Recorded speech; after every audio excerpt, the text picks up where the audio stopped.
It's time to review the spring season as some hardware comes home. We may make a few backhanded remarks, but we always celebrate Cardinal sports. We bring you the double the fun as the power of the stash is all important. Sports Night is next.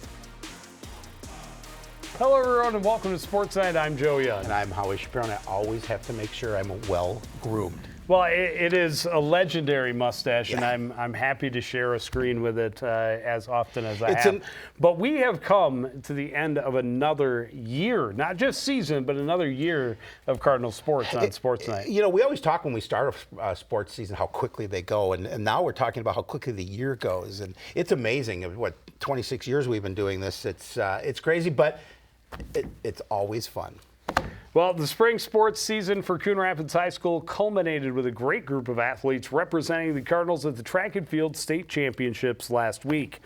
Girls team had 2 girls qualify in 3 events. The boys had 7 athletes get to the state meet. They competed in 5 different events, and almost everyone who qualified for state was able to advance to the finals. We were able to get a camera to Forest Lake for the prelims on Thursday. Kennedy Martinson coming right at you in the 100-meter hurdles. Senior captain ends her career in style. She finished as runner-up in hurdles and in the pole vault. The Cardinals hurdlers getting much respect at the state meet. A pair of Cardinals flying right at you at the boys' 110-meter. Christopher Dean and Jackson Smith both qualified for the final, finishing 4th and 8th respectively. Cardinals 4x1 relay team at state for a second straight season. Sean Sullivan getting him off to a great start. Yaya Sibide and Reggie Davis handle the second and third legs in the middle. All 4 of these guys can fly. Kaijan Cummings-Coleman, you know what he can do. He's the anchor and he flies in. They had a great run in the qualifying, 4th fastest qualifying time. Unfortunately, a rolled ankle in the final meant a 9th place did not finish. Christine again in the 300-meter hurdles. He's all-state there as well. Finishes 6th with a time of 40.26. And Michaela D'Souza, been a great leader for the girls program for a number of years. She ends her career all-state as well. She took 8th place in the 200-meter dash, 25.42 seconds. Congratulations to all the Cardinals who were there. Just amazing. This is, I think, the most hardware that we've ever seen the track and field teams come home with. To have that many athletes first just qualify to get to state, but then almost everybody made it to the finals. The couple that we did not talk about would be both, again, Jordan Smith and Christopher Dean qualifying in the high jump. They finished 9th and 14th. And then Al Neapan was 13th place in the long jump with a jump of 21.5 feet. But just so many great performances at the end and doing well against the best of the best. To see multiple athletes in multiple different events wearing CR on it is pretty cool. It really is cool, and to be able to bring that hardware home to to yourself, obviously, and to the school, represent your school. That's really cool. I love to see it, in state events, and you get a chance to get a medal and bring it home. And they'll have that glory forever. Yes. Well, it was great to see so many Cardinals finishing their season at the state meet. It was a great way to cap an exciting year for both of the track teams. The boys had one of their most successful seasons in years. And while the girls team set a new foundation for the program under head coach Ken Jurgasic. The girls team was very young this year, but it was a foundation-setting season for it showed a lot of excitement on the horizon. The Cardinals were led by a handful of outstanding seniors who effectively passed the baton to a group of young and talented athletes hungry to take the next step. Michaela D'Souza and Kennedy Martinson capped off their amazing careers with all-state finishes. D'Souza in the 200-meter and Martinson a state runner-up in both the 100 hurdles and the pole vault. Really nice finishes for them. But they're just 5 seniors, and there are a lot of outstanding performances all the way down to the middle school levels. The 4x1 team, which was D'Souza plus a freshman and 2 sophomores, barely missed state, and junior Nibel Jock finished 3rd and 4th in the hurdles at section. 8th grader Ruby Demmer led the both 1 and 2 mile runs. We're going to see it coming up here. As well as the high jump. Across the board, they saw improvement throughout the year, and they should be ready to make a big lead next season. It was supposed to be lead. Oh, it was lead. Well, the boys team celebrating its best season in decades. They finished second in true team section meets, but a lot of success was coming from an outstanding senior class. Of the 7 Cardinals that went to state, 5 were seniors and the other 2 were juniors. There are 16 total seniors, and they led the team in nearly every event. Chris Dean and Jackson Smith both finished All-State in the 110-meter hurdles. Dean was also All-State in the 300 hurdles and both qualified in the high jump. 3 of the 4 on the state relay team were seniors as well. Kaijon Cummings Coleman and Al Nayapan will return with state meet experience. They'll have some other returning talent, but it'll be hard to repeat the kind of performance they had this season, especially when the losses are this drastic, Joe. But what a great season for them. It was so much fun to watch. Absolutely, and there you see it, a long list of seniors on the boys' side and names that have been doing great things for this program for a number of years. Smith and Dean right on the top, qualified between the 2 of them for 5 state tournament spots. Reggie Davis, Yaya Sidibe, and Sean Sullivan also all at the state tournament. Alex Sullivan, Peyton Martinick, Edward and Elijah Tabla, 2 pairs of twin brothers leading the program. The Tablas and the Sullivans. Griffin Tom, Nathan Caminati, Luke Taylor, Melvin Tarr, Mason Paxton, Mikey Alton, and Kingsley Freeman. On the girls' side, just 5 girls. And you talk about Kennedy Martinson and Michaela D'Souza. Definitely, they are a huge loss. Huge. Sophia Greiner, Mamie Wallace Hopkins, and Arlis Nunez also will be missed, as all seniors are. But nice to see when you talk about a sport like track and field where you have 60-plus athletes. Yeah. If you're only losing 5, that means really good things. That's great. And of course, all the talent that the boys are losing, and we talked about that. It's going to be difficult to replace, but they hope that the younger guys step up and take their place and represent well. Well, they've set the bar pretty high. Yes, absolutely. Well, the baseball team struggled with consistency this year, but they were probably better than their record would indicate. Cardinals had just 4 seniors, and while they will be missed, the core that will be back next spring got a lot of great experience this season. Success may start on the mound, but it's really hard to win if you don't score. Cardinals were shut out twice, scored just 1 run 8 times, and had 2 more games with 2 runs. That's more than half their schedule. Not surprisingly, they were 0-12 in those contests. When they scored 3 or more, the Cardinals were 6-3. Cardinals were streaky in the field at times too, which made their struggles at the plate that much more difficult to overcome. They finished 6-15 overall. Their 4 seniors again will be missed, but the bulk of their lineup will be back, including all of their top hitters and most of their top pitching. So the cupboard should be stocked for the future, at least they hope. You've got Mark Manders, definitely, had he not lost the freshman year due to COVID, probably would have been a 4-year letter winner. Right. But he was hampered with an injury all season. They kept him in the lineup because he's that good defensively, but he couldn't do much more than bunt for most of the season. But he'll be a huge loss. Colin McCullough, the other senior captain, played center field in almost every contest. Tyler Donnell and Evan Beck also a lot of time in the lineup. But there again, you look at 9 guys on the field, you're only losing 4. You're going to return at least half, if not more than half of your team.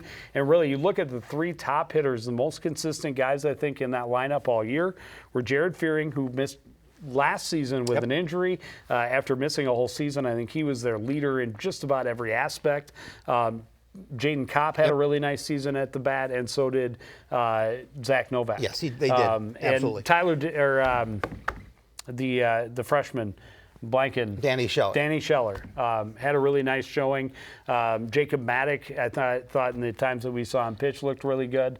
So they've got a lot of stuff coming back. They just hope they can get it together a little bit better next spring. Well, it's interesting because when we talked to Coach Mossy and Coach Bright, for that matter, before the season started, they were pretty optimistic. And so if you go back and look at it and they said you're going to have a 6-win team, I am sure and I'm positive they would say there's no way. So obviously it was a disappointing year for them, but you're right. They'll bounce back and turn it around next season.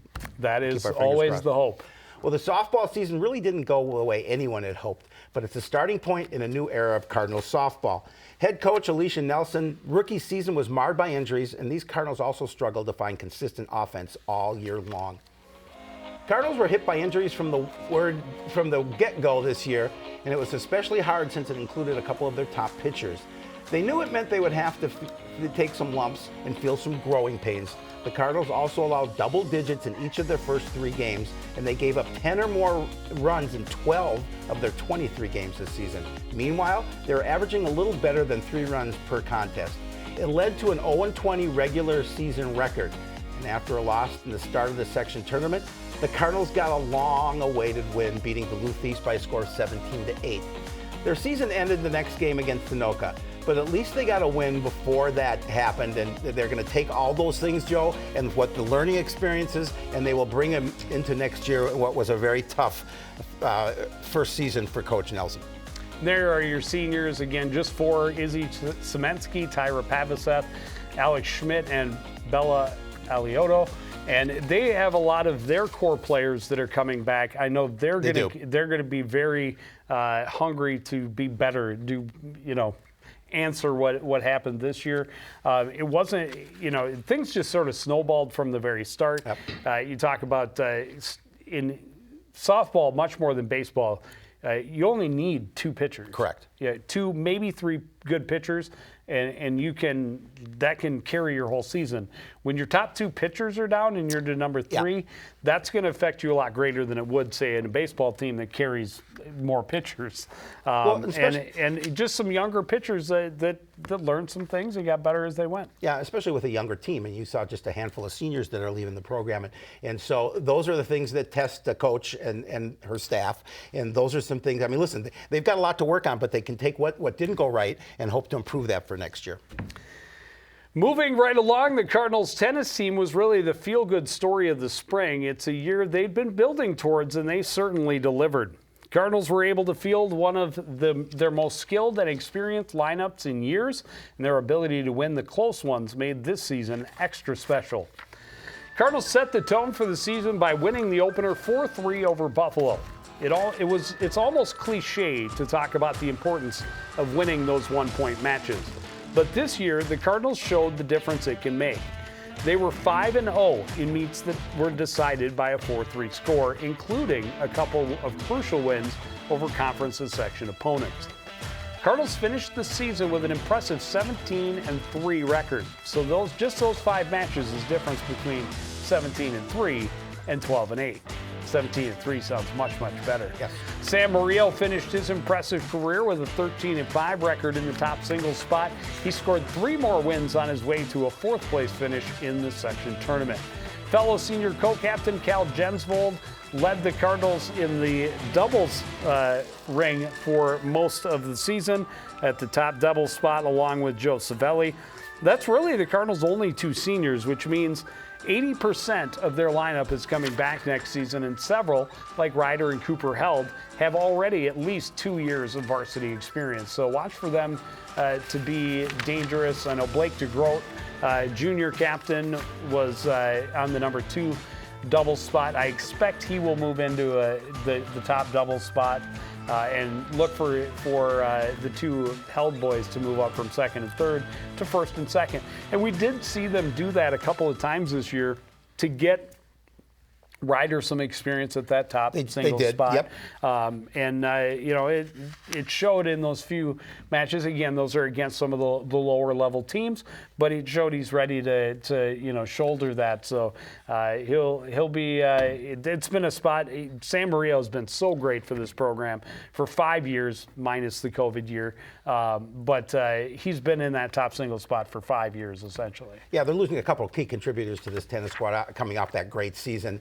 And Sam for sure, because you counted on him day in and day out to be your number 1 singles player, and for 5 years. Yeah, for 5 years, and most of the time he won. So early in his career it was a little tougher, but it was fun to watch him, and we wish all the seniors, of course, the best of luck. Absolutely. Well, the boys golf team took great strides this season, and this could be just the start of an upswing for the program. I see what you did there, Joe. This year's scores were some of the best, most consistent numbers the Cardinals have had in years. They've got a lot of talent coming back. Cardinals didn't have anybody threatening for section or state titles, but to get to the okay, here we go. Sorry about that. But to get 5 of 6 guys consistently into the 80s is a huge step for this team. We're having some teleprompter problems, by the way, in case you think I'm having a stroke. They had a lot of different guys move in and out of the lineup this season, and that competition for spots led to lower scores from top to bottom. And the Cardinals putting up some consistently solid numbers helped them finish most conference matches out of the last spot. 4 of the 6 guys on the Cardinals section roster will be coming back. If they can continue to improve over the summer, they could be poised to take this program into uncharted territory come next spring. Yeah, they had, you get that kind of guy, that many guys in the 80s, Joe, and really you can have a good season. Yeah, they saw a handful of guys that got scores into their 70s. I think they had 5 or 6 total rounds of sub 80 this season, and that's great. Now, if they can start to see, even getting from the low 80s into the high 70s and getting 4 guys there, you multiply it out over your 4 guys that score as your team. So if everybody can drop 2 strokes, that's 8 strokes. If everybody can drop 3, it's 12 strokes. That's what my math tells me. That's Minneapolis math, and it's fine skills. Caleb King and Devin Thompson were in almost every varsity match. Devin Thompson was the only Cardinal to qualify for day 2 of the section tournament.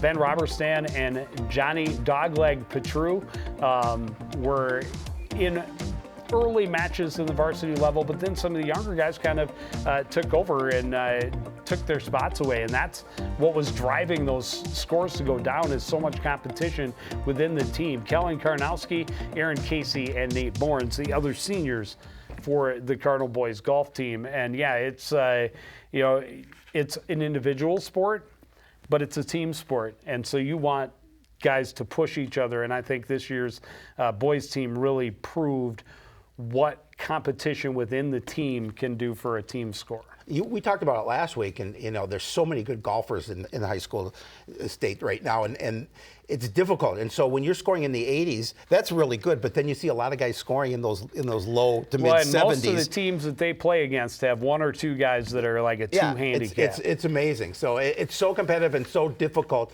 to make up strokes at times. So I give kudos to those guys for shooting in the 80s. I do too. Hey, if I could be a plus 18, I'd be happy. Absolutely. I guarantee you, I went out there, it would not be the case. Well, the story is similar for the girls golf team, maybe just a step or 2 behind, but on that same path. The Cardinals started this season with very little experience, but they came a long way in a short time this spring, and they're hoping it will be the start of something special. They had solid leadership from their seniors all season. Captain Eleanor Defoe had the low round for the Cardinals in almost every event. And while other seniors weren't in the everyday lineup, they did help their younger teammates adjust to the varsity level. The best news out of the Lady Cards camp is that everyone saw their scores falling and swings getting more consistent as the season went on.